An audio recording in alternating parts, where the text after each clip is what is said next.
የመስኖ ልማት ፕሮጀክቶች ምርትና ምርታማነትን በማሳደግ የምግብ ሉዓላዊነትን ለማረጋገጥ የሚያስችል እድል የፈጠሩ መሆናቸውን የብልጽግና ፓርቲ ስራ አስፈጻሚ ኮሚቴ አባልና የመስኖና ቆላማ አካባቢ ሚኒስትር ዶክተር አብርሃም በላይ ገለጹ።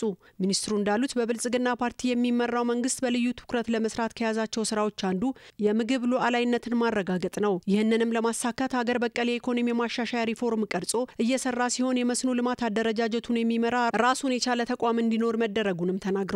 በዝናብ ጥገኛ የሆነውን የግብርና ስራ የምግብ ሉዓላዊነትን ለማረጋገጥ የሚያስችል ባለመሆኑ የመስኖ መሰረተ ልማት ግንባታን በልዩ ትኩረት ራሱን ችሎ እንዲመራ ተደርጓል ያሉት ሚኒስቴር መስሪያ ቤቱ ከዚህ ቀደም በተለያዩ ተቋማት ሲሰሩ የነበሩ የመስኖ ልማት ስራዎችና የቆላማ አካባቢ የኑሮ ማሻሻያ ተግባራትን አስተባብሮ እየመራ መሆኑንም ጠቁመዋል። ተቋሙ ከፕሮጀክት ጥራትና መጓተት ጋር የሚነሱ ችግሮችን በማቃለል በፍጥነት ለማጠናቀቅ እንዳስቻለውም ጠቅሰዋል።